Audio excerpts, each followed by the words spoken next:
হাফেজ কারি মাওলানা আবদুল্লাহ বিন বাশার মিশরি হুজুর।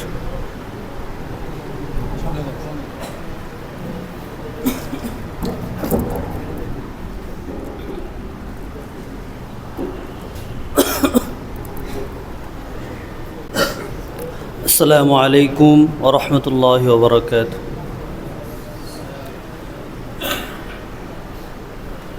আসলে আলোচনার মতো করার মতো কিছু আমার ভাষা নেই। আমাদের এখানে যারা আলোচনা করেছেন অনেক ভালো আলোচনা করেছে। আমাদের ধর্মের মূল ভিত্তি হচ্ছে মেনে নেওয়া। ইসলাম ধর্ম অর্থ শান্তি না, যারা কেবল মানে তাদের মধ্যে শান্তি পয়দা হয়। আর এলেম জিনিসটা হচ্ছে আপনার পিপাসু, যার ভিতরে ক্ষুধা পিপাসা তাড়না আছে, সেই কেবল এলেম অর্জন করতে পারে। আর এই ভাগ্য পিপাসা অর্জন হয় এবং মেনে নেওয়ার বিষয়টা অর্জন হয় লা তারফাউ আসওয়াতাকুম ফাওকা সাওতিন নবী।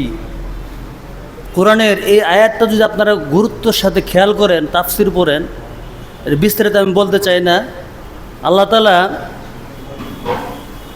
এই নবীর উপর এই আয়াতটা অবতীর্ণ করছেন এবং সারা বিশ্বের মুসলিমদেরকে, সমগ্র জাতিকে উনি এটা কী করছেন? শিক্ষা দিয়েছেন। ওমা আরসালনাকা ইল্লা রাহমাতাল লিল আলামিন। উনি সমগ্র জগতের জন্য রহমত স্বরূপ। তো নবী কে? নবী পরিপূর্ণ কোরআনই হচ্ছে কি নবী। নবীর সুরত কি? নবীর সুরত সিরত পরিপূর্ণ কোরআন।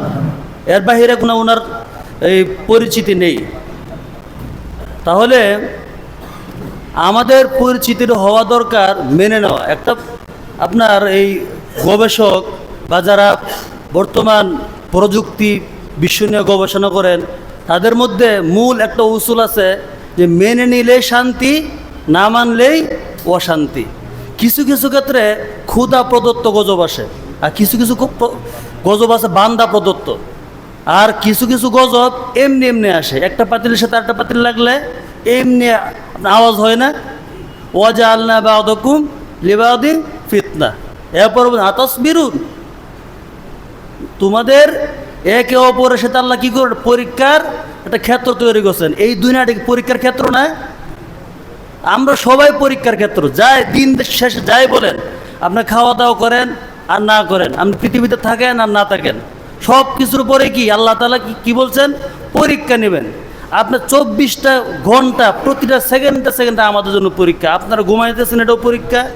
জাগ্রত আছেন, পরীক্ষা। ভালো সুস্বাদু খাবার খাইতেছেন, এটাও পরীক্ষা। বুঝেন নাই? যেহেতু আমরা কোরআন হাদিস পড়ি, আমাদেরকে বিশ্ব পরিচালনা করার কি ছিল? কথা ছিল। কিন্তু আমাদেরকে কোরআনের বাহিরে যারা আছে তাদেরকে তারা আমাদেরকে পরিচালনা করতেছে। এটা কারণ কি? আমাদের হজম শক্তি কম, ধৈর্য শক্তি কম। ইস্তাঈনু বিস-সাবরি ওয়াস-সালাহ। সব কিছুর মূল অর্থ হচ্ছে আমরা যদি ইসলামের মধ্যে প্রবেশ করি, আমাদেরকে রাগ, অহংকার, তারপরে আরও যা বলেন সব কিছু মূলে আমাদের একটা মধ্যম গতি থাকতে হবে। তাহলে আমাদের দ্বারা বিশ্ব পরিচালনা করা খুব সহজ। এখন মনে করেন আপনি যদি অতিরিক্ত রাগী মেজাজির হন বা বরদাস্ত করার অভ্যাস যদি আপনার না থাকে, আপনি কোনো জায়গায় নেতৃত্ব দিতে পারবেন না। সহনশীল হওয়া এবং খুব কৌশল অবলম্বন করা, তাহলে পুরা জাতিকে এক করতে পারবেন। বুঝছেন?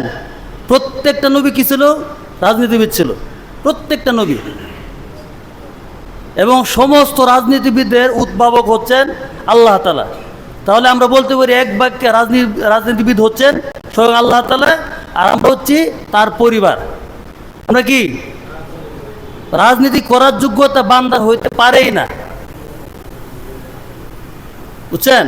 এই জন্য বান্দার হচ্ছে একে অপরকে সহযোগিতা করা। আজকে আপনি একটা অপরাধে অপকর্ম লিপ্ত আছেন, মনে করেন আর আরেকজন ভালো আছেন, এমনও তো হইতে পারে যে ভালো আছেন সে আপনাকে শাসাইতেছেন, উনিও এই বিপদে পড়তে পারেন না। একজন আল্লাহর ওলি, উনি জন্মের পর থেকে নিয়ে 60 বছর পর্যন্ত বিরাট আল্লাহর ওলি, শেষ বয়সে হয়তো আল্লাহ তাআলা কোনো একটা নারাজ হওয়ার কারণে উনি পথভ্রষ্ট হতে পারেন না, পারেন না।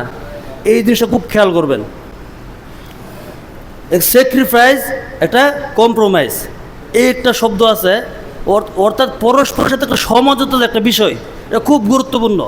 আজকে এই বাংলাদেশ বলেন বা বিশ্ব বলেন কি জন্য উন্নত হয় না? ওরা দলকে প্রাধান্য দেয়। ওরা শুধু দল ভিত্তিক যারা আছে বা তাদের আশেপাশের যারা আছে তাদেরকে নিয়ে ওরা উন্নত হতে চায়। যেমন বিএনপি বলেন, ওদের আশেপাশের যারা আছে ওদেরকে নিয়ে ওরা উন্নত হতে চায়। আওয়ামী লীগের মধ্যে যারা ছিল, ওদের অনুগত যারা ছিল তাদেরকে নিয়ে তারা উন্নত হতে চায়। সামগ্রিকভাবে পুরো দেশকে নিয়ে যে একটা উন্নতির একটা শিখর আমাদের পৌঁছা দরকার, এই মনোভাবটাই আমাদের মধ্যে তৈরি হয় না। এই বিষয়গুলো যখন আমরা খেয়াল করবো, ইনশাল্লাহ আমাদের দ্বারা বিশ্ব পরিচালিত হবে। কোরআন মানে কি? গোলামি করো না, দাসত্ব করো না। কোরআন মানে কি? নেতৃত্ব দেওয়া, সমাজের মধ্যে ভালো ভালো কাজগুলো বন্টন করে দেওয়া, ভাগাভাগি করে দেওয়া, বিশৃঙ্খলা তৈরি করো না ভাই। এই জন্য দ্বিতীয় বিষয় হচ্ছে, আমি আপনাদের সাথে যে এই কিছুদিন বা আমাদের সাথে ক্লাস করলেন, আপনাদের সাথে উঠা বসা করলাম, আপনাদের ক্লাস আমি যথার্থ করার জন্য চেষ্টা করেছি। এবং যারা নুরানি হুফাজে ভর্তি হয়েছিলেন, হয়তো অনেকেই ভালোভাবে পড়তে পারেন নাই। এই জন্য যারা নুরানি হুফাজ ভর্তি হয়েছেন, আপনাদের আওয়াজ, সুর, মাখরাজ, সিফাতগুলো যেন ভালোভাবে আদায় করতে পারেন, এটা খুব খেয়াল করবেন। আপনাদের নাম্বার, রেজাল্ট শিট নিয়ে আপনার লাভ কি যদি আপনার যোগ্যতা না আসে? এই জন্য আমরা চেষ্টাকে আমাদের জীবনের লক্ষ্য বানাবো। আমরা ছাত্রদেরকে, তলেবুল এলেমদেরকে যে জিনিসটা শিক্ষা দেব, যে পড়াশোনা কি একটা খেলার মাঠ, পড়াশোনা কি একটা খেলার মাঠ, আনন্দের মাঠ, মজার মাঠ। বড় বড় যারা মনীষী, লেখক, গবেষক, তারা যখন অনেক কিতাবাদি একসাথে মোতালা করতেন, পড়তে পড়তে মোতালা করতে, তাকরা করতে, কিছুই বুঝেন না, শেষ পর্যন্ত শেষ রাতে যখন তাদের একটা বিষয় মাসালা হল হয়েছে, তখন ওনারা বলতেন যে পৃথিবীর যত বড় বাদশাহ আছেন, যত আলিশান বিলাসবহুলে যারা বসবাস করে, আমরা আজকে তাদের চেয়েও বেশি বিলাসবহুল অবস্থানে আছি। কারণ আমাদের কিতাব হল হয়েছে, আমাদের এলেম হল হয়েছে, আমরা অনেক কিছু বুঝতে পারতেছি। এই জন্য তারা শুকরিয়া আদায় করে, বুঝছেন? এই বিষয়টা আমরা খুব গুরুত্ব দেবো ইনশাল্লাহ। ঠিক আছে? আল্লাহ তাআলা আমাদেরকে আমল করা তৌফিক দান করুন। আসসালামু আলাইকুম।